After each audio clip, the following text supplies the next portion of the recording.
presencia manifiesta es en medio de un pueblo que te teme, que te busca, que te adora, que te clama, Señor. Un pueblo que anhela tu presencia. Y vos sos fiel, y tu palabra es verdad, y tus promesas se cumplen. Y vos estás aquí en esta mañana glorificándote, Señor. Y tu palabra, Señor, como espada de doble filo en esta mañana, desde tu corazón ha salido, Padre, para corazones que han venido dispuestos a ser traspasados, por corazones que han venido dispuestos a ser consolados, a corazones que han venido dispuestos a recibir tu palabra, no la persona, no sabiduría humana, Señor, sino tu sabiduría, esa palabra preciosa que vos tenés para cada uno de nosotros. Por eso, Señor, en esta mañana nos ponemos delante de tu trono de gracia, dándote gloria y honra, pidiéndote, Padre de la gloria, que abras el entendimiento en cada uno de mis hermanos, que abras el corazón. Te hemos clamado, abrimos nuestro corazón para recibirte, abrimos nuestro corazón para recibir tu palabra en esta mañana, Señor. Gracias, Padre, porque tu perfecta obra fue en Cristo Jesús en la cruz. Gracias, Señor, porque es por tu gran misericordia que hoy estamos acá. Señor, en el nombre de Jesús, en un mismo acuerdo, Señor, y en un mismo espíritu, Señor, como dice tu palabra, Señor, nos volvemos contra todo espíritu de incredulidad, sea derribado por el poder de tu palabra, por tu Santo Espíritu, Señor, todo espíritu de duda, todo espíritu de incredulidad, todo espíritu religioso, Señor, en el nombre de Jesús, todo espíritu fariseico en esta hora, y sean abiertos los ojos y el entendimiento, Señor, de los corazones. Señor, y en esta mañana, si alguien acá o a través de las redes aún no te ha conocido, sabemos que tu palabra hará su obra, Señor, porque tu palabra ha sido lanzada, será lanzada, Señor, con un propósito y nunca volverá vacía.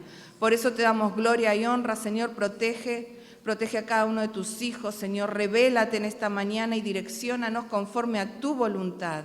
Tú eres Rey, Señor, en nuestras vidas y tú reinas en este lugar. Espíritu Santo, manifiéstate con poder en esta mañana. Te damos gloria y honra, Señor, solo a vos, en el nombre precioso y poderoso de Jesús. Amén, amén y amén. Bien, ¿quién no escuchó o quién no sabe, no? Esta pequeñita porción, pequeñita, si la miramos como una oración, pero esta es una de las grandes verdades, como todo lo que está en la palabra, ¿no? Pero para ponernos en contexto, nosotros sabemos que en Lucas, en el libro de Lucas específicamente, a partir del capítulo 4, Lucas empieza a relatar el ministerio de Jesús. Y dentro de todo lo que Lucas nos viene relatando, él nos cuenta y empieza a evidenciarse cómo la gente que escuchaba a Jesús se polarizaba. Estaban quienes le creían, quienes lo aceptaban, quienes lo amaban, quienes se apasionaban por él, y estaban los que querían literalmente matarlo, crucificarlo, ¿sí? Y dentro de este contexto, de este Jesús que se empieza a mover entre todo el pueblo, el pasaje que contiene este versículo 47 es el que muchos conocen como el que la mujer pecadora que unge a Jesús, ¿sí? Entonces yo se los voy a leer. Dice: uno de los fariseos invitó a Jesús a comer, así que fue a la casa del fariseo y se sentó a la mesa. Ahora bien, vivía en aquel pueblo una mujer que tenía fama de pecadora. Cuando ella se enteró de que Jesús estaba comiendo en casa del fariseo, se presentó con un frasco de alabastro lleno de perfume. Llorando, se arrojó a los pies de Jesús, de manera que se los bañaba en lágrimas. Luego se los secó con los cabellos, también se los besaba y se los ungía con el perfume. Al ver esto, el fariseo que lo había invitado dijo para sí: si este hombre fuera profeta, sabría quién es la que está tocando y qué clase de mujer es, una pecadora. Entonces Jesús le dijo a manera de respuesta: Simón, tengo algo que decirte. Dime, maestro. 2 hombres le debían dinero a cierto prestamista. Uno le debía 500 monedas de plata y el otro 50. Como no tenían con qué pagarle, les perdonó la deuda a los 2. Ahora bien, ¿cuál de los dos lo amará más? Supongo que aquel a quien más le perdonó, contestó Simón. Has juzgado bien, le dijo Jesús. Luego se volvió hacia la mujer y le dijo a Simón, ¿ves a esta mujer? Cuando entré en tu casa no me diste agua para los pies, pero ella me bañó los pies en lágrimas y me los secó con sus cabellos. Tú no me besaste, pero ella desde que entré no ha dejado de besarme los pies. Tú no me ungiste la cabeza con aceite, pero ella me ungió los pies con perfume. Por esto te digo, si ella ha amado mucho, es que sus muchos pecados le han sido perdonados. Pero a quien poco se le perdona, poco ama. Entonces le dijo Jesús a ella, tus pecados quedan perdonados. Los otros invitados comenzaron a decir entre sí, ¿quién es este que hasta perdona pecados? Tu fe te ha salvado, le dijo Jesús a la mujer, vete en paz. Tu fe te ha salvado, le dijo Jesús, vete en paz. Gloria a Dios. Empieza esta palabrita diciendo que Jesús estaba en casa de uno de los fariseos. Y los fariseos en aquella época, por si alguno todavía no lo sabe, y para recordarnos, los fariseos eran aquellos, como Pablo el apóstol, el que después escribió prácticamente casi todo el Nuevo Testamento, la mayoría de las cartas son de él.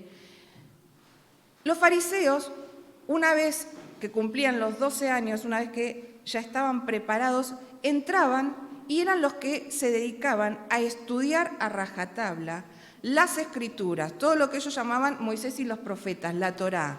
Y con su vida estaba en función de vivir y aplicar todo lo que habían conocido, ¿sí? Hacer que ellos mostrar cómo la palabra de Dios se podía vivir. Y uno de estos fariseos, que después vimos que se llama Simón, así que vamos directamente a hablar de Simón, invitó a Jesús. Los fariseos tenían una particularidad.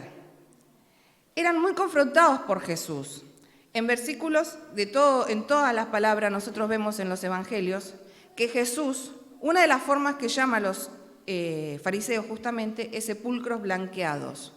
¿Por qué? Yo pensaba, ¿no?, en un cementerio de hoy por hoy que las tumbas les ponen cerámicas y les ponen flores y vos ves como una obra linda, muy, muy, muy hermosa, hasta se diría, pero debajo de todo eso, debajo, hay muerte, ¿sí? Hay pudrición, porque el cuerpo se corrompe. Entonces, así fue como Jesús los llamó a los fariseos, sepulcros blanqueados. Por fuera ellos se veían no solamente muy bien vestidos, impecables, sino que con su conducta ellos vivían la palabra, vivían las escrituras que habían, y vivían también para denunciar y para señalar a los pecadores. Por eso Jesús se enojaba tanto y les decía, ellos eran los que tenían que ligar a Dios con el pueblo. Pero ellos lo que mostraban junto con los sacerdotes, con los escribas, era otra cosa totalmente diferente. Entonces Jesús fue a la casa de Simón. Simón, el original dice que le rogó insistentemente. O sea, no es que le dijo, Jesús, si querés venir esta noche a mi casa. El original dice que él le rogó insistentemente. Este fariseo Simón tenía un interés particular. ¿Qué pasaba? En el mismo Lucas 7 nosotros vemos un poquito antes que como Jesús había resucitado a un joven, se había comenzado a circular el hecho de que él era un profeta. Y si este era un fariseo estudioso de la ley, qué mejor que en su casa, delante de todos los invitados, estuviera el nuevo profeta. Entonces, él rogó insistentemente para que este profeta viniera. Pero el interés, ¿por qué decimos que quizás era solamente una curiosidad intelectual por ver qué se cumplía, qué sabía de la ley, a ver si sabía la ley como él la sabía, si era realmente profeta? Podía ser una curiosidad intelectual, una curiosidad religiosa, ¿sí? Pero había algo que manifestaba que él no tenía un interés genuino o que él no entendía realmente quién era Jesús. Y eso lo manifestó en su falta de hospitalidad. Porque el pueblo judío, ¿sí?, Se consideraba un pueblo muy hospitalario y las mujeres quizás se acuerdan porque este pasaje mismo lo vimos con la pastora hará un mes más o menos atrás. Y nosotros vimos que el pueblo judío, por ser tan hospitalario, había una serie de costumbres que demostraban la hospitalidad.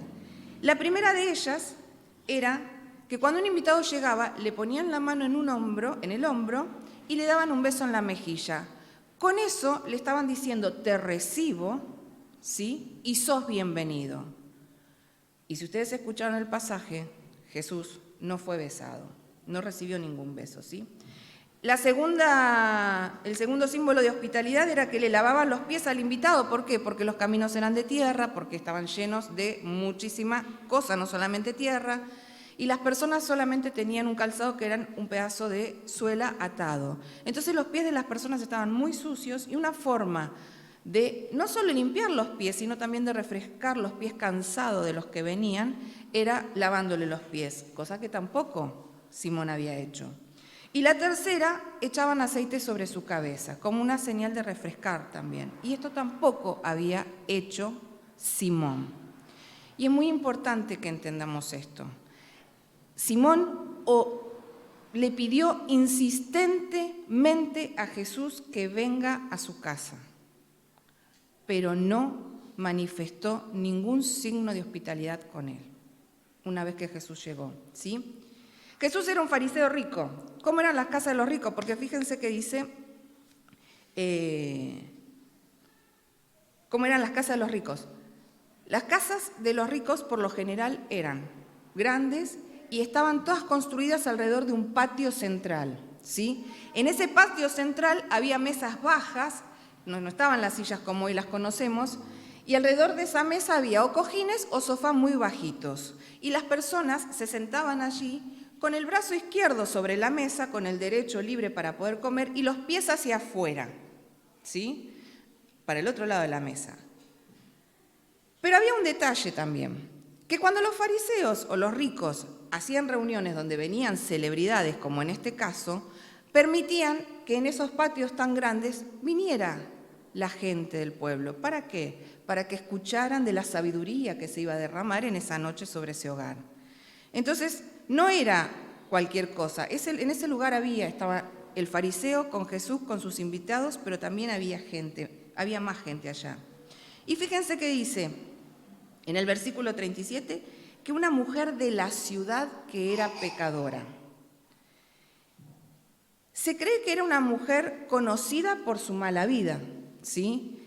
Y se la conocía como pecadora. Y la mayoría de las veces cuando en la palabra habla de mujer pecadora, de lo que está hablando es de una prostituta, ¿sí? De una mujer con pecados más que nada sexuales, adúltera o prostituta. Se cree que esta mujer tenía esa particularidad. Y dice que esta mujer pecadora, al saber, cuando se enteró que Jesús estaba a la mesa sentado, comiendo en casa del fariseo. Esta mujer no estaba en la casa del fariseo. Esta mujer se enteró. Si vos estando en cualquier otro lugar menos acá, te enterás que hoy viene acá Anacondia, qué sé yo, el pastor Gustavo, pero no lo conoces, si nunca escuchaste hablar de él, si no tenés ni idea quién es, no vas a venir. Esta mujer había escuchado. Esta mujer, siendo pecadora, sabía quién era el que estaba en la casa. Ella sabía quién era el que esa noche cenaba con el fariseo. Porque aunque su condición de vida la delatara, ¿sí? Y muchos la señalaran como la pecadora, nosotros no podemos saber por qué ella llegó a esa vida de pecadora. Pero evidentemente ella en algún momento escuchó, en algún momento de sus días, en algún momento por ahí, escuchó a Jesús, cuando Jesús en alguna de sus prédicas públicas dijo, vengan a mí todos los que están trabajados y cargados, y yo los haré descansar, como en Mateo 11, 28. Quizás ella andando por ahí perdida en sus pecados lo escuchó, ¿sí? Quizás escuchó porque también quizás de chica habría conocido, o antes de ser tan pecadora que todo el mundo podía ver su pecado, lo que dice el Salmo 34, 18. Cercano está Jehová a los quebrantados de corazón y salva a los contritos de espíritu. Quizás ella se reconoció, quizás ella pudo ver que necesitaba salvación y quizás pudo verse y saberse muy pecadora, porque puede que ella no lo creería, pero el pueblo la marcaba, o sea que en ella estaba el pensamiento de que era pecadora. Pero ahora ella iba a buscar a alguien diferente y a la casa de un fariseo, ¿sí? O quizás escuchó lo que dice en Isaías 57:15, porque así dijo el alto y sublime, el que habita en la eternidad y cuyo nombre es santo. Yo habito en la altura y en la santidad, y con el quebrantado y humilde de espíritu, para hacer vivir el espíritu de los humildes y para vivificar el corazón de los quebrantados. Quizás al escuchar todas estas palabras, ella entendió que ella era una que necesitaba salvación. Y con su forma de vivir ella entendía que sus pecados eran graves y eran muchos, ¿sí? Y por eso dice que ya cuando escuchó y se enteró que Jesús estaba, trajo un perfume, un frasco de perfume. No es que ella vino con un perfumito que tenía en la cartera para... Ella vino con un frasco, ella agarró su frasco de perfume y dijo, yo esto lo llevo para ver a aquel que está en la casa del fariseo. Ella sabía lo que le estaba llevando, ¿sí? Y no le importaba lo que los demás decían. En el versículo 38, seguimos un poquito más y dice que ella estaba detrás. Claro, cuando ella llegó, los pies de Jesús que estaban hacia atrás de la mesa, vieron que explicábamos al principio, lo primero que encontró fue los pies de Jesús ahí. No pudo, hermanos, amados, ella no pudo mantenerse. Ella ya lo había escuchado, ya en ella había un entendimiento de cuál era su situación y de quién era él. Y entonces dice que comenzó a llorar. La presencia buena y santa del Hijo de Dios la quebrantó en el momento. No dijo una palabra, simplemente comenzó a llorar. Y el original dice, estaba lloviendo de sus ojos. O sea, no es que, ¿está Jesús? No, hermanos, lloraba, se derramaba, brotaban ríos de lágrimas de sus ojos por Jesús. Y no era esta palabrita que tanto suena a veces y que, oh, qué pecadores, ¿no? Cuando nos agarra la emocionalidad. No. Esto era emoción, no emocionalidad. La emoción que nace de una mente y un corazón entendido, porque somos seres íntegros. Cuando nuestro corazón, cuando nuestra mente en el espíritu entienden, nuestras emociones fluyen, manifestando el amor que realmente hay en nuestro corazón, porque entendimos. Y ella, ese mar de lágrimas no era emocionalidad. Ese mar de lágrimas era la emoción desbordada porque ella entendía quién era el que estaba ahí y quién era ella, ¿sí? Entonces dice, y con sus cabellos le secaba los pies. Y una vez más, no le importó ser la que todo el mundo señalaba, porque en el pueblo judío soltarse el pelo para una mujer adulta era una afrenta, y sobre todo si era una mujer casada, porque las mujeres cuando se casaban se recogían el pelo y no se lo soltaban nunca más públicamente. Entonces que esta mujer con sus pelos sueltos le haya secado los pies a Jesús era una afrenta pública, ¿sí?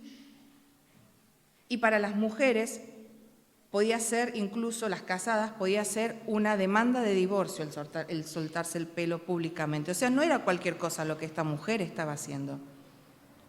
Y dice, y besaba sus pies. Y una vez más, el original no dice, le daba besito, ¿no?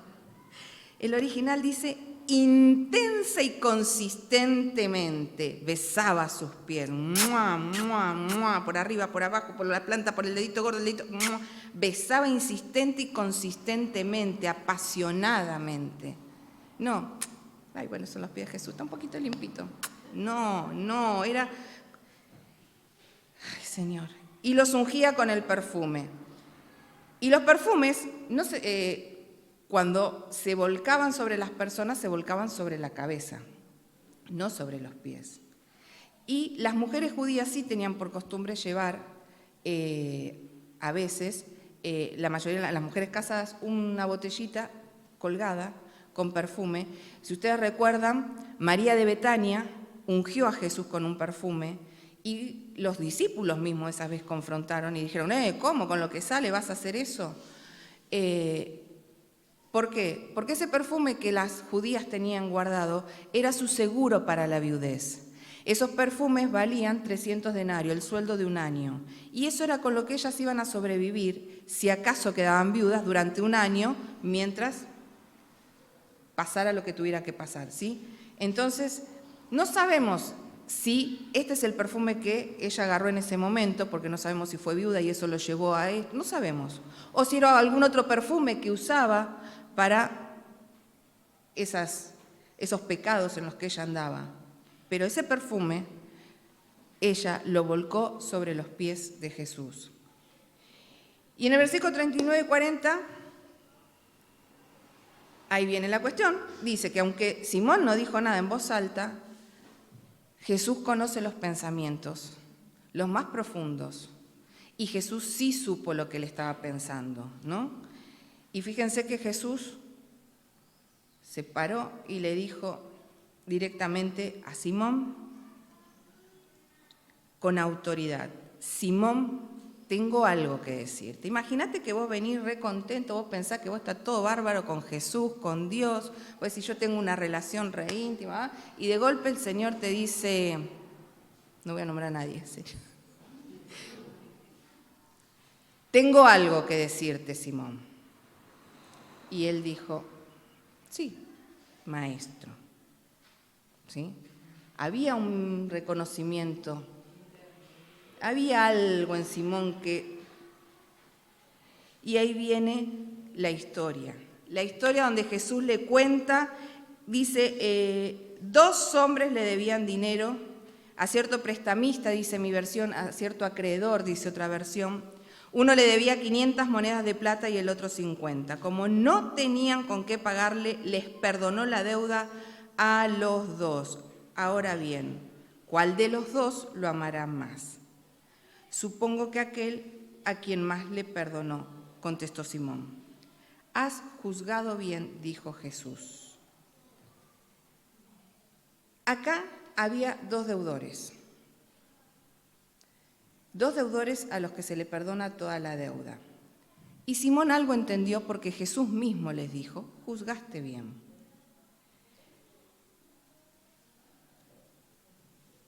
Pero Simón quizás no entendió cuál era la relación entre lo que Jesús había dicho y lo que estaba pasando en su casa. Y la cuestión es que esta parábola nos presenta a 2 personas en el mismo lugar, un fariseo, una pecadora, muy diferentes, pero con un mismo interés, Jesús. El fariseo se justifica a sí mismo. El fariseo cree que como él estudió toda la palabra y entonces como él ama a Dios, puede cumplir toda la palabra, puede cumplir toda la ley y entonces Dios lo perdona y entonces él puede estar delante de Dios. El fariseo se justifica a sí mismo. ¿Sí? Fíjense que en Lucas 18:9 dice que los fariseos estaban confiados en sí mismos y se creían justos. Ellos con sus obras, con su forma de vivir, ya tenían acceso directo al Padre. ¿Se entiende?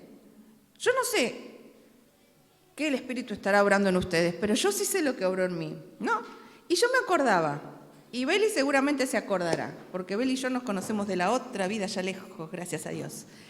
Yo me acuerdo, en la escuela, en la estantería, con todas las carpetas de una preceptora, mi Nuevo Testamentito. Ay, La tipa, la peor de las pecadoras. Otra que la pecadora. Pero, no. Yo tenía una relación directa. Y acá, bueno, cualquier cosa sacaba mi evangelio, leía, y me daba vueltas. Olvídate. Pero yo me creía buena y que yo tenía relación con Dios. Y muchos de mis conocidos de aquel momento, vos que tenés relación directa, sí, tranquilo, yo le prendo 10 velitas, yo rezo por vos, yo me voy caminando a Luján, porque las obras que yo hacía era la que a mí me habían hecho justa en aquel momento delante del Señor. Eso, yo era una de esas, ¿sí? Entonces, esa era la vida del fariseo, ¿sí?, que se creía, y fíjense que en el versículo 11 también de Lucas 18, cuando están orando, ¿no?, el publicano y el fariseo dice, ay, gracias que yo no soy como aquel, yo no soy como él. Y dice que el publicano ni siquiera podía levantar los ojos para mirar a Jesús, porque él entendía cuál era su pecado. O sea, el fariseo decía gracias a Dios que él no era como los pecadores, como los adúlteros, como los fornicarios, como los adictos, como todos aquellos que hoy por hoy están en pecados sexuales y que se ven. El fariseo creía que lo que él hacía lo justificaba delante de Dios. Y la mujer era una mujer pecadora, inmoral, que tenía una particularidad. El pecado de ella se veía. El resto del pueblo la podía apuntar porque se veía. El tema es que Simón no sabía que él era tan pecador como ella. Lo que pasa es que él lo ocultaba, ponele. Pero a los ojos de Jesús no podía ocultar nada. Por eso él les dijo sepulcros blanqueados. El tema es que esta mujer se reconocía a sí misma como lo peor de la sociedad. Y el tema era que Simón se creía lo mejor de la sociedad, porque él era correcto, él era decente, ¿sí? Ella había entendido su condición, pero ella también había entendido quién era Jesús. Ella mostró cómo opera el Evangelio impactando en nuestro intelecto, nuestras emociones y nuestra voluntad. Todo su ser fluyó delante de la presencia manifiesta del Hijo de Dios. Ella había escuchado, hermanos, cuando en este pasaje nosotros entendemos que ella vino porque ya había escuchado, lo importante de que todos los que están perdidos escuchen, de que nosotros prediquemos, porque esa es la parte que nos toca predicar, para que después sí tengan un encuentro personal con Jesús, porque Él es el que va a hacer la obra, pero la parte de nosotros es que prediquemos. Y como ella estaba convencida, todo su ser fluyó. Mucho tiempo había sido avergonzada y quizás en ese momento también llegó con vergüenza y con dolor, pero delante de Cristo su corazón se llenó de gozo, ¿sí?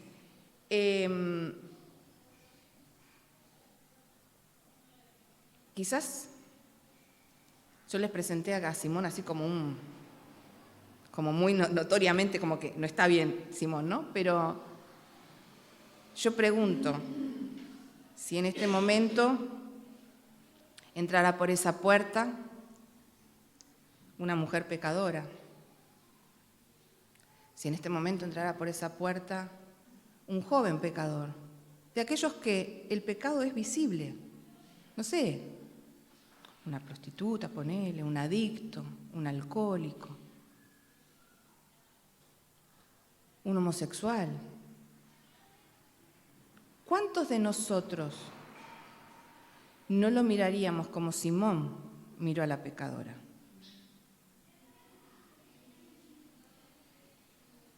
Simón era tan decente, tan correcto, no él iba todos los domingos a la iglesia, entonces, mirá quién entró. Tan decente, tan correcto, tan moral, que él creía que era poco lo que el Señor le perdonaba. Y por eso su interés por Jesús era poco, porque si él ya lo podía hacer solo. Pero él entendió mal, ¿sí? En el versículo 42 nosotros lo vemos. Dice, como no tenían con qué pagarle, les perdonó la deuda a los dos. Y acá viene la cuestión, mis hermanos. Jesús habla de deuda. En la palabra, la deuda es sinónimo de pecado, ¿sí? Uno debía 500 el otro 50. Y acá yo no sé de qué vida venís vos, cuál fue tu vida antes de Cristo. Pero ¿sabés una cosa? Llévalo a lo natural. Llévalo a ese día del mes en el que, te diste cuenta que no tenés un peso. Y vas a la carnicería y le decís, ponele, dame 1 kilo de carne picada, pero no tengo para pagar.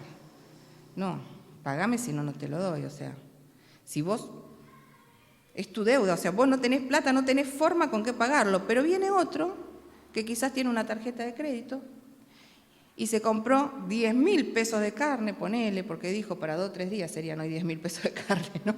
Porque por ahí uno dice para todo un mes. Se compró 10.000 pesos de carne, pero cuando va a pasar la tarjeta no pasa. Y el carnicero le dice, no, a vos yo no te doy el kilito de carne picada y a vos tampoco te doy los kilos de asado. No, si no me pagan, no les doy. Ustedes tienen una deuda conmigo. O sea, cuando vos no tenés, o sea, no importa si querés comprar 1 kilo de carne picada o cuando querés comprar 10 kilos de carne, si vos no tenés plata, es tan grave para esa persona que no tiene para comprar 1 kilo de carne picada, quizás como para el otro que no puede comprar los 10.000 pesos. Los dos tienen una deuda. Acá el tema es la deuda. No importa a nuestros ojos la cantidad. No importa si es que el otro lo puede ver o no lo puede ver. Yo puedo tener y creer que mi vida es muy decente, muy correcta y mi corazón estar negrito, negrito, negrito. Y mi corazón todavía no haber entendido. Entonces, acá, ¿sí? Cuando Dios habla de deuda, acá todos tenemos una deuda. Y nuestro acreedor es Dios. Nosotros tenemos que pagarle esa deuda a Dios. ¿Y sabés qué? No hay forma. No tenés forma. No tenés forma de pagarle la deuda a Dios. No teníamos forma de pagarle la deuda a Dios. Y ese era el tema. Que Simón creía que con su conducta él sí podía pagar la deuda, entonces que él estaba justificado. Pero no, ninguno de los dos podía pagar la deuda. Entonces, los dos deudores, en este caso, fueron perdonados. Pero si no hubiesen sido perdonados, a los dos les esperaba el mismo fin, la cárcel. Y delante de Dios, cuando la deuda no es paga, literalmente el fin es el infierno. Lo que pasa es que no queremos escuchar esa palabra porque, bueno, yo no me porto tan mal, ¿sí, hermano? Quizás vos no anduviste en esos pecados notorios y notables. Pero acá no se trata de la magnitud en cuanto a cantidad, sino de la esencia que es la deuda en sí. Y cada vez que nosotros pecamos, tenemos deuda con Dios. Y ahora vamos a ver. La mujer ya había sido evangelizada, ¿sí? Ella ya había sido evangelizada. Ella ya era consciente de su pecado y ahora había sido quebrantada, había entendido que tenía una vida de pecado, había entendido que ese pecado nunca la iba a poder llevar delante del Señor, había entendido que necesitaba perdón y se había arrepentido, ¿no? Esto que hablamos hoy a la mañana. ¿Su convicción cuál era? De que su vida estaba tremendamente mal, tan mal que era una deuda general. Y tener esa convicción es tener arrepentimiento, es entender que estuviste haciendo las cosas mal, pero mal porque tu corazón está alejado. Entonces, por eso ella fue y adoró de una forma que hasta ese momento no se conocía. Adoró, ¿sí? Los fariseos no conocían. Ella adoró a Jesús en ese momento, con lágrimas, con perfume, con besos. Y el tema es que Jesús, y acá viene la buena noticia, que Jesús es amigo de pecadores. Esa noche y en esa cena, la que necesitaba a Jesús no era la pecadora, era Simón. Esa noche, el que necesitaba a Jesús era Simón. Y Jesús estaba en ese lugar por Simón, porque hay alguien que no había entendido todavía cuál era. Que Simón no tenía conciencia de cuál era su estado delante de Dios. Jesús le estaba diciendo, mira, Simón, ella está en problemas, pero vos también. Ella no puede pagar su deuda, pero vos tampoco. Pero sí hay una diferencia, que ella ya lo entendió, ella ya lo sabe, ella ya lo reconoció, vos no.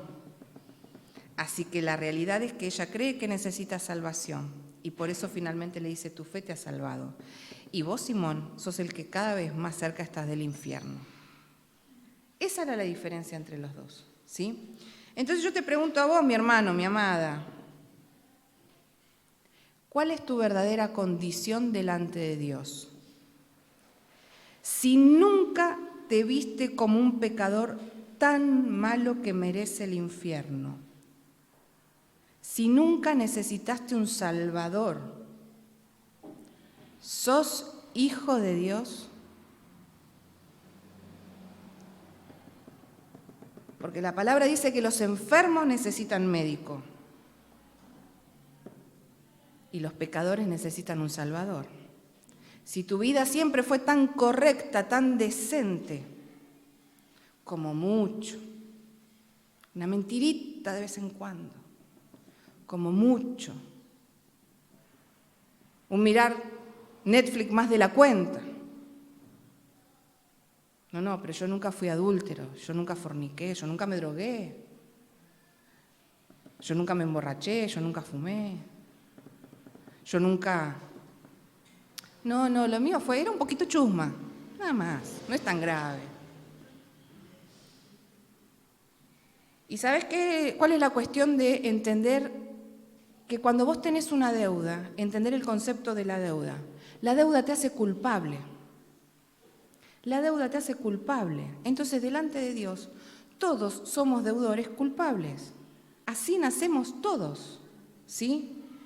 Y ninguno puede pagar la deuda, porque ninguno puede decir que ama a Dios y cumplir sus mandamientos y vivir en su palabra por el simple esfuerzo de su propia voluntad. Hubo uno solo. Y ese fue Cristo Jesús, porque los mandamientos, dice la palabra en Mateo 22, 37 al 39. Amarás al Señor tu Dios con todo tu corazón, con toda tu alma, con toda tu mente. Este es el primero y grande mandamiento. El segundo es semejante a este. Amarás a tu prójimo como a ti mismo.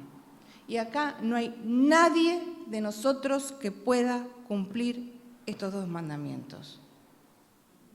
En algún momento del día... Vamos a ser buenos en algún momento. Vamos a caer y vamos a ir en contra de estos mandamientos. Dice la palabra que estos dos mandamientos cumplen toda la ley, que en esos dos mandamientos se cumple toda la palabra de Dios. Y nosotros durante el día vamos a caer, vamos a pecar y nos vamos a hacer deudores nuevamente de Cristo. El tema es que esa deuda ya está paga. Pero nosotros no la podemos pagar, la pagó Cristo. Entonces, teníamos una deuda con Dios, éramos enemigos de Dios, no amábamos a Dios. Y fue Cristo el que pagó esa deuda. No que Él borró la deuda, dice que Él la pagó. Él pagó por esa deuda, ¿sí? Él pagó por mi deuda, porque yo no tenía forma, y vos tampoco, de pagarla. Y por haber pagado esa deuda, yo hoy estoy en paz con Dios. Y eso no se refiere a esa paz, esa tranquilidad que muchos... La paz en la que hoy estoy con Dios es que no somos enemigos, sino que hoy lo puedo decir Padre, que hoy tengo acceso al trono de gracia porque Cristo pagó mi deuda, ¿sí? La palabra dice, la paga del pecado es muerte, con lo cual, hermano, cada vez que vos pecás durante todo el día y pecás muchas veces, ¿sí? Porque como hoy aclaraba Araceli, ¿sí? Nosotros pecamos con nuestra palabra, con nuestro pensamiento, pecamos con nuestras actitudes, con lo que hacemos, pecamos con lo que dejamos de hacer, porque el que sabe hacer lo bueno y no lo hace, peca. Pecamos por omisión cuando callamos, ¿sí? O sea que durante todo el día pecamos y muchas veces. Y dice Dios que la paga del pecado es muerte. Y dice en su palabra, ¿sí?, que Él va a tomar una vida por el pecado. Y dice que la vida está en la sangre. Pero como Dios es tan bueno, por eso Él instituyó los sacrificios en el Antiguo Testamento. La sangre de esos animalitos inocentes fue por la vida, pero eso no alcanzaba, eso era una sombra, eso era un proyecto, eso era una visión de lo que iba a venir, cuando el realmente verdadero Cordero, perfecto, sin pecado, iba a derramar hasta la última gota de su sangre, y esa vida iba a ser por la tuya y por la mía, ¿sí? Y Jesús no pecó, por eso fue el Cordero perfecto. Él sí cumplió toda la ley en esos 2 mandamientos. En el versículo 48 le dice a la mujer, ¿sí? Tus pecados quedan perdonados. Ella había entendido que tenía una necesidad, pero ahora Cristo mismo, Jesús mismo, le confirma, le afirma y la perdona. Le dice, tus pecados no le dice este pecadito o aquel pecadito, o hasta hoy todo lo que hiciste, tus pecados te son perdonados. Y finalmente le dice, tu fe te ha salvado, vete en paz. Cuando Él le dice eso, ¿saben lo que les dice? Tranquila, porque hoy te presentás delante del Padre como una virgen pura, limpia, perdonada y rescatada. Y ella lo creyó. Y fíjense cuál es la diferencia entre esa mujer y nosotros. Que todavía Cristo no había ido a la cruz. Miren si Dios no es misericordioso. Nosotros tenemos el diario del lunes, nosotros tenemos el Espíritu Santo. Ella no.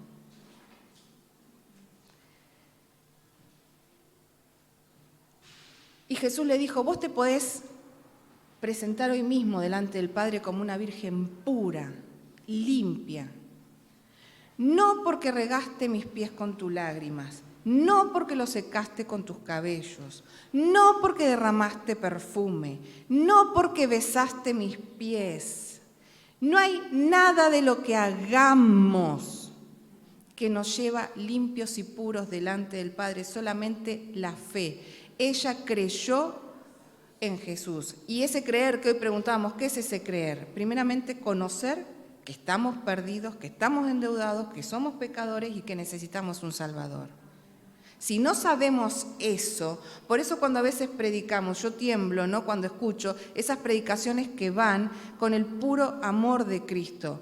Y todos necesitamos del amor de Cristo y todos necesitamos conocer ese amor.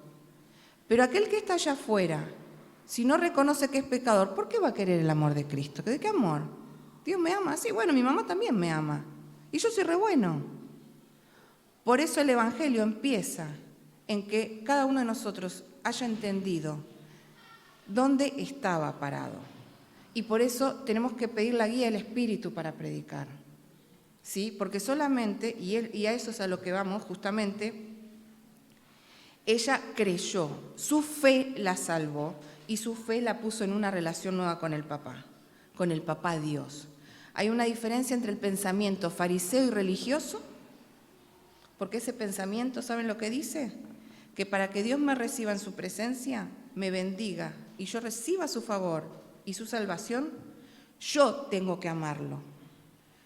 Y entonces, como lo amo, yo hago buenas obras, yo guardo los mandamientos, yo empiezo, ¿no?, como decimos con una amiga, a tomarlo como una guía, solamente decir, bueno, acá está lo que tengo que hacer y lo que no tengo que hacer. Entonces, como yo sé lo que tengo que hacer y lo que no tengo que hacer, es eso, porque yo lo amo y ya está. Como yo lo amo y yo sé lo que Él quiere y lo que no quiere de mí, bueno, entonces yo voy a hacer lo que Él quiere y no voy a hacer lo que Él no quiere. Ese es el pensamiento fariseo, el pensamiento religioso. Y entonces voy a estar con Él tranquila, porque como Él ve que yo hago todo bien, que yo soy re decente, re correcta, que voy a la iglesia todos los domingos. El pensamiento religioso se autojustifica, ¿sí? Pero el Evangelio de Cristo es algo totalmente diferente. Jesús enseña que no es amarlo, No es porque yo lo amo que Él me perdonó. No, mis amados. Jesús enseña que somos perdonados. Y porque somos perdonados, amamos a Dios. Y porque amamos a Dios, siendo perdonados, podemos guardar sus mandamientos. La obra comienza con el perdón. Y ese perdón que sí viene de su amor, porque Él sí me amó primero. Y me amó tanto que Él murió. ¿Sí? Él murió por mí. Necesitamos recordar esto que esta mañana lo decíamos tan clarito. Necesitamos recordar el Evangelio y la cruz. Nosotros sí sabemos, nosotros tenemos el Evangelio completo, ¿sí? Y recordar de dónde nos sacó, para no caer en el síndrome de Simón el fariseo. Porque a veces se nos olvida y empezamos a creer que por esto que hago, yo estoy perdonado de delante del Padre, que por esto que hago yo le voy a agradar más o menos. Y entonces, ay no, como me la mandé, entonces el domingo no voy a la iglesia porque a Dios no le gusta. Entonces, hermano, ¿vos te salvaste por lo bien que te portás?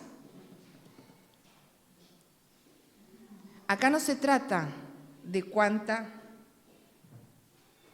cantidad de pecados, si más o menos. Acá se trata de pecado, ¿sí? Solo Cristo hizo la obra y solo Él puede salvarnos. En Colosenses 2, del 13 al 14 dice, antes de recibir esa circuncisión, ustedes estaban muertos en sus pecados. Sin embargo, Dios nos dio vida en unión con Cristo al perdonarnos todos nuestros pecados y anular la deuda que teníamos pendiente por los requisitos de la ley. Él anuló esa deuda que nos era adversa, clavándola en la cruz. El método de pago fue la cruz. Hermanos, nosotros solamente porque estamos escondidos en Cristo, hoy podemos caminar en santidad y guardar esos mandamientos. Pero fuera de Cristo, yo no tengo forma. Y cada uno de nosotros, cada día, muchas veces se hace deudor a Dios. Pero en su gracia y en su misericordia, nosotros volvamos cada día a la cruz para saber que por esto Él ya pagó, que esta deuda ya está saldada.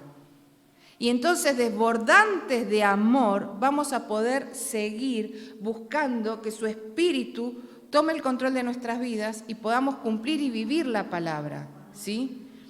En Efesios 1:7 dice, en Él tenemos la redención mediante su sangre, el perdón de nuestros pecados conforme a las riquezas de la gracia.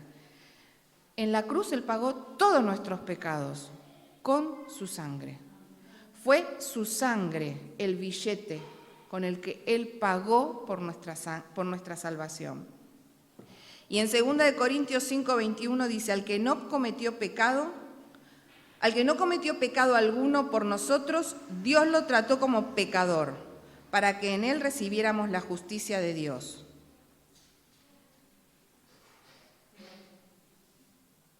Quizás hoy, que hace tanto ya que venís en el camino del Señor, decís, no, yo ya no soy ni el fariseo ni la pecadora hoy, pero tu pensamiento es, hoy estoy bien, hoy ya estoy maduro, hoy ya camino correctamente, hoy ya no caigo tanto. Y déjame decirte que ese pensamiento también es un pensamiento religioso y fariseico que pone en tus obras la obra de Cristo. Dice, Jesús estaba en la cruz siendo tratado por Dios como un pecador. Jesús sufrió en la cruz por vos que eras avaro.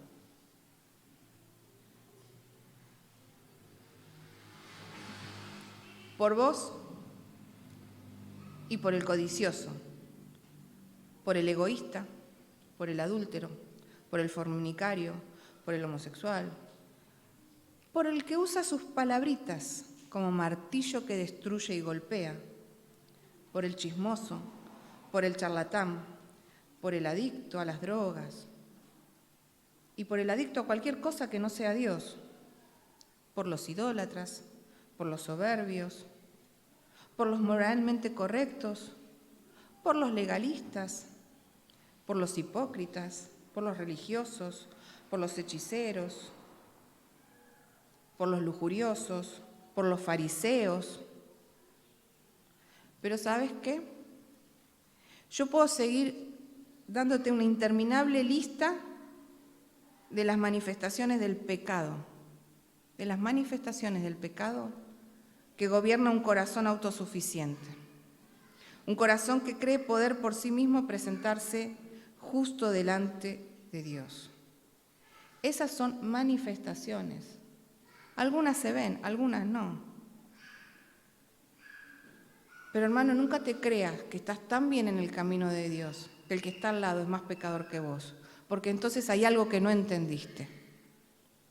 Hay algo que no entendimos, primeramente yo. En este mundo que nos declara que lucha contra el concepto de culpa, nuestro pecado diario nos recuerda que tenemos deuda y que somos culpables. Pero por la gracia y la misericordia de Dios, sabemos que Él ya pagó la culpa y que Él ya saldó nuestra deuda y que delante de Él fue borrada nuestra culpa y nuestra vergüenza. Entonces, hermanos, Él, la cruz, la obra de Cristo, es aquella donde nosotros tenemos que ir cada día, para recordar que la obra no es nuestra, que no tenemos forma. Y si alguno está con un espíritu fariseo, si alguno se siente con culpa, gloria a Dios, porque eso solamente el Espíritu puede moverlo. Y no es para echar culpas, acá son todos culpables, no, es para saber. Porque quizás si vos entendiste el Evangelio bien, ya sabés que no tenés culpa ni deuda porque Él la pagó. Pero quizás viene bien recordarlo. Quizás hubo alguien que nunca lo entendió, no sabemos, pero sí sabemos lo que Dios quiere decir a cada uno de los que hoy están acá, ¿sí?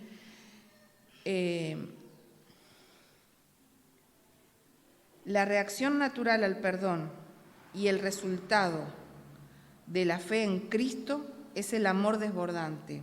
Solo aquellos que reconocen la inmensidad de su pecado pueden apreciar la plenitud del perdón de Dios. Jesús ha rescatado a todos sus seguidores, a los que le creyeron, de la muerte eterna. No importa cuán perversos hayan sido. Seamos agradecidos por la grandeza de su misericordia y su perdón. No te creas poco pecador ni mucho pecador.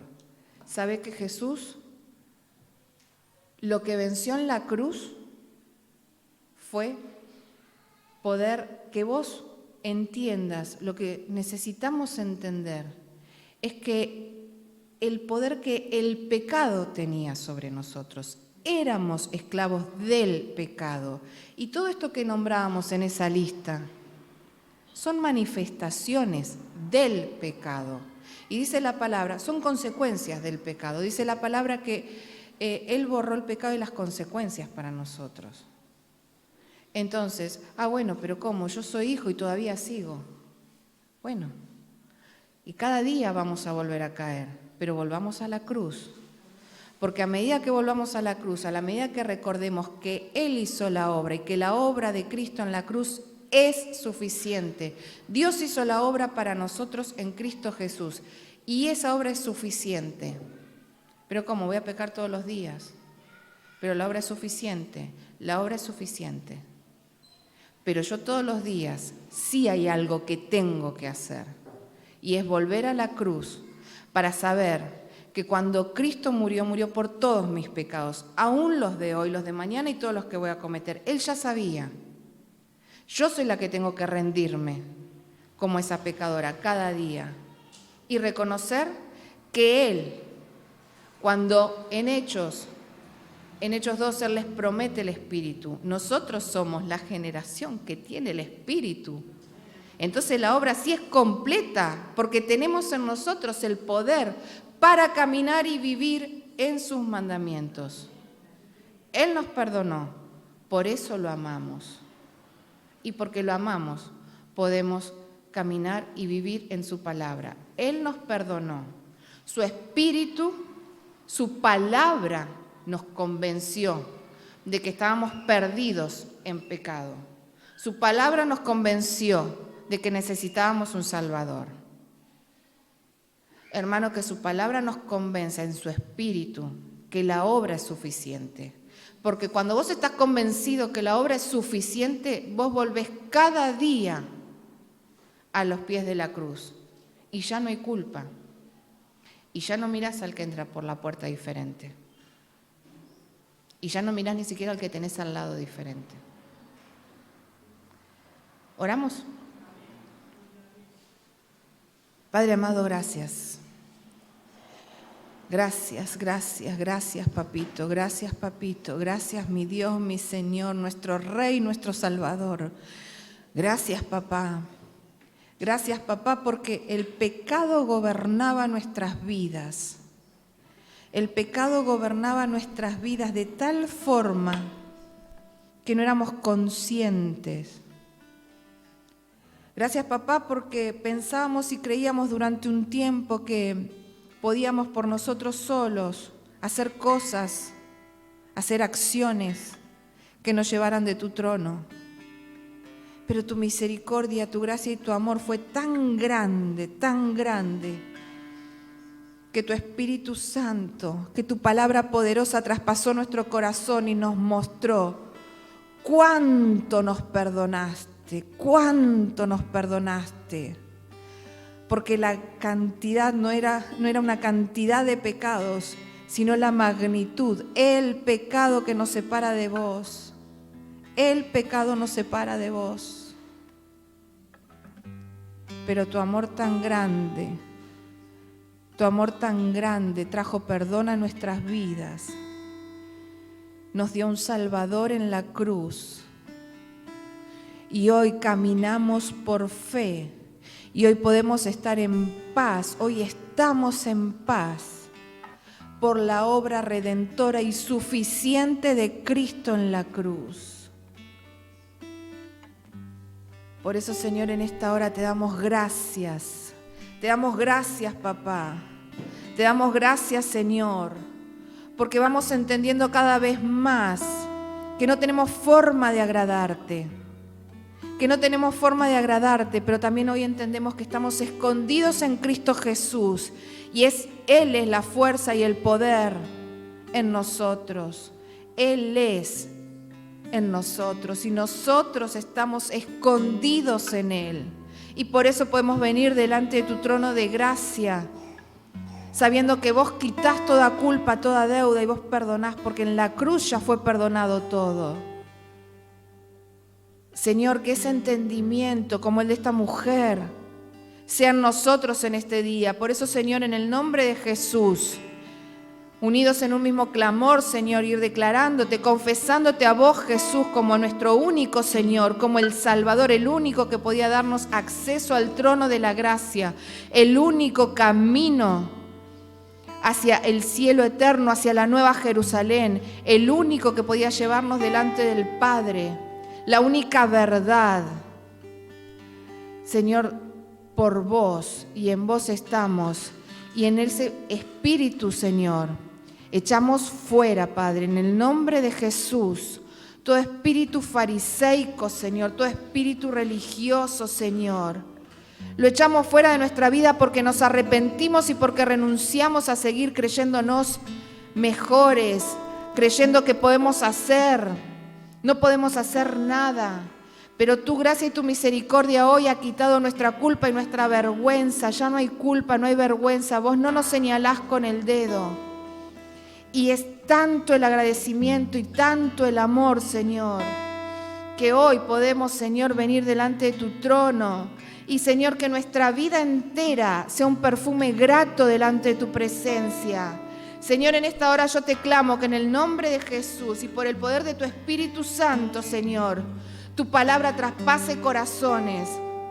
Señor, que ese entendimiento en nuestro ser íntegro desborde en pasión, Señor, como esa mujer pecadora que no le importó, sino que manifestó con todo su ser cuánta pasión, cuánto agradecimiento y cuánto amor tenía, porque sabía cuánto había sido perdonada, papá.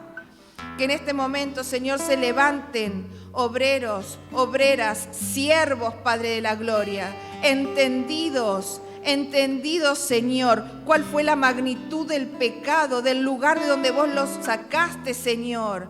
Personas, Señor, en que cae toda venda, Señor, toda venda religiosa, toda venda fariseica, Señor, toda atadura que hayan tenido, papá, creyendo, Señor, que no te necesitaban tanto. Personas que quizás algún día te invitaron a sus casas, pero no te recibieron como hizo Simón, Señor. Derriba, Padre de la Gloria, en el nombre de Jesús, Señor. Derriba en esta hora, papá. Y trae convicción de pecado, Señor, a cada uno de los corazones. Porque sabemos, Señor, que cuando tu Espíritu convence de pecado, Señor, también tu Espíritu nos convence de justicia y de juicio. Y sabemos, Señor, que justificados estamos delante de Cristo. Gracias, papá, porque vos hiciste la obra. Gracias, porque en Cristo Jesús hemos sido perdonados. Gracias, Señor, porque en este día podemos examinarnos delante de tu trono de gracia. Tú nos muestras, Señor, y podemos pedirte perdón y sabernos amados. Y porque nos amaste primero, porque nos perdonaste, hoy podemos estar juntos, Señor, haciendo memoria de tu nombre, de tu obra en la cruz. Y saber, Señor, que vos volvés por una iglesia limpia, sin mancha, santa. Gracias, papá. Gracias, Señor. Gracias porque tú eres Rey, Señor. Gracias porque delante de ti estamos.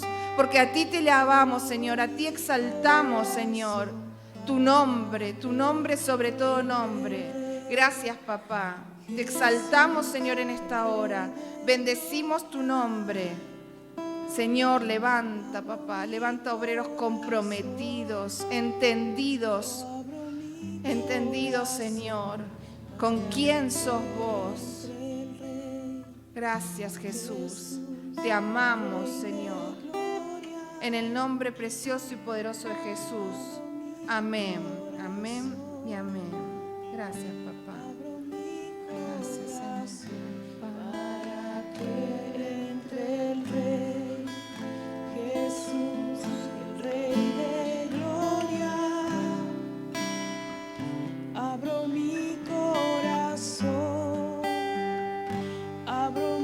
corazón para que entre el Rey Jesús, el Rey de gloria. Abro mi corazón. Escucha. Abro mi corazón. Hoy Jesús nos invita a su cena. Los primeros domingos de cada mes, generalmente nosotros compartimos la cena con el Señor. Es necesario que tengamos la mente clara y entendimiento que la cena del Señor es algo muy importante. Es una experiencia muy profunda compartir con el Señor el significado del Calvario en la cruz, y su cuerpo y su sangre, y su preciosa sangre. Eso es solo para los suyos, para los que fuimos redimidos con su sangre. Es algo íntimo entre Él y nosotros. Primera de Corintios 11:28 dice: por tanto, cada uno de ustedes debe examinarse a sí mismo antes de comer el pan y de beber la copa. Debo tener claro lo que representa la cena del Señor. Tener una correcta relación con Dios, cómo estoy con Él. Ver si hay pecado en mí. Ver cómo estoy con mi hermano, si tengo algo con alguno de ellos. Después arrepentirme. Voy a ser perdonado.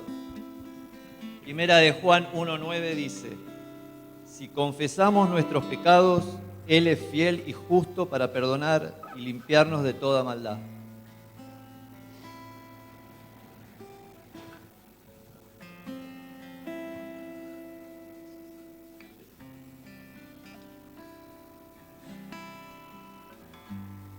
Los invito a los que van a participar de la Santa Cena a ponerse de pie.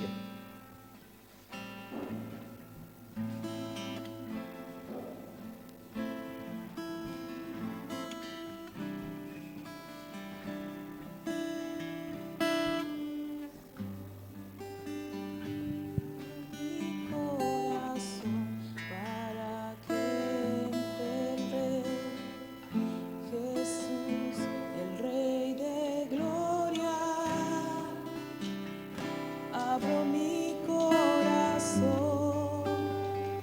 Abro mi corazón para que entre el Rey Jesús, el Rey de gloria.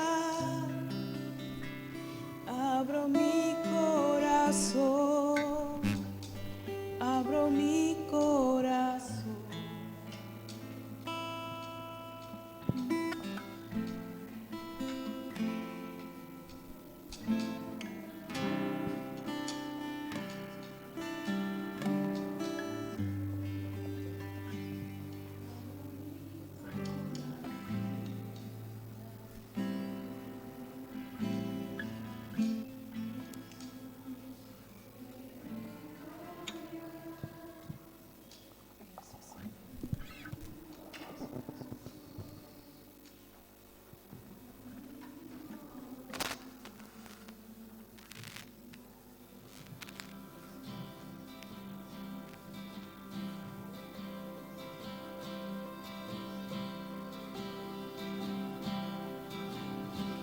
El esplendor de un rey, vestido en majestad, la tierra alegre está, la tierra alegre está. Invito a cerrar los ojos un momento y ver cómo están. Cómo están con Dios, cómo están con su hermano. Permitan que Jesús los abrace. Dice la palabra, haced esto en memoria de mí. Memoria es la facultad del cerebro para retener y recordar eventos del pasado, sean sensaciones, impresiones, sentimientos o ideas concretas. Entonces, ¿qué significa hacer esto en memoria de Cristo? Hacer memoria de Él, de su sacrificio en la cruz, de su agonía, de que estuvo con una corona de espinas en su cabeza, del dolor de verse abandonado por sus discípulos, verlo enterrado, resucitado y ahora sentado a la diestra del Padre para interceder por nosotros. Eso es hacer memoria. ¿Y qué veo cuando hago memoria? Veo el amor de Cristo en mí. Romanos 5:8 dice, mas Dios muestra su amor por nosotros en que siendo aún pecadores, Cristo murió por nosotros.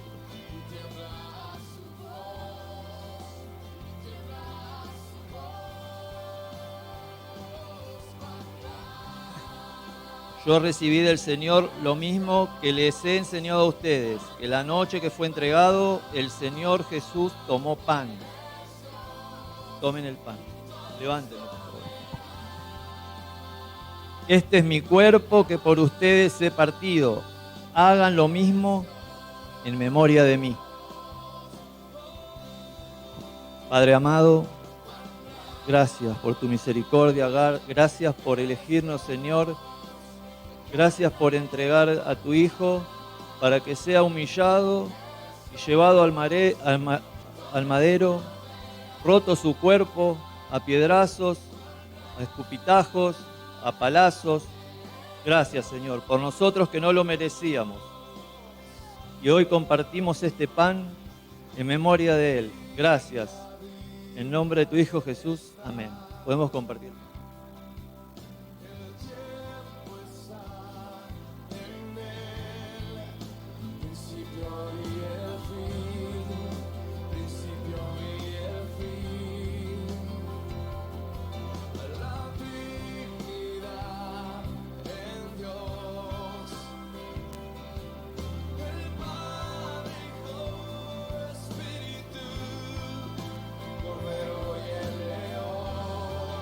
Asimismo, después de cenar, tomó la copa y dijo: esta copa es el nuevo pacto en mi sangre. Hagan esto cada vez que la beban en mi memoria. Por tanto, siempre que coman el pan y beban esta copa, proclaman la muerte del Señor hasta que Él venga. Gracias, Padre amado, porque también te sacaron hasta la última gota de tu sangre, Señor. Gracias, Señor, porque entregaste a tu Hijo también para que nosotros seamos libres de pecado, Señor. Y ahora podemos compartir esto que significa tu sangre. Gracias en el nombre de Cristo Jesús. Amén.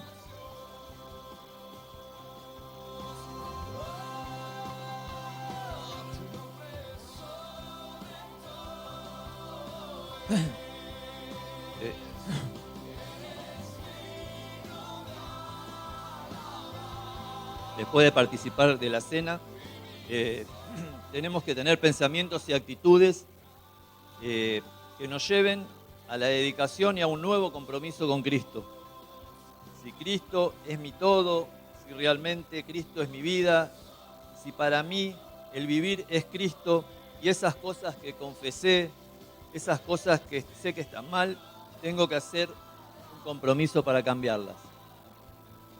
Si sos creyente nuevo o nos visitás por primera vez y no sabías lo que significaba esta cena, este tiene un profundo significado para nosotros. Y de acá nosotros tenemos que salir renovados en el Señor, pero con el propósito de vivir para su gloria. Amén.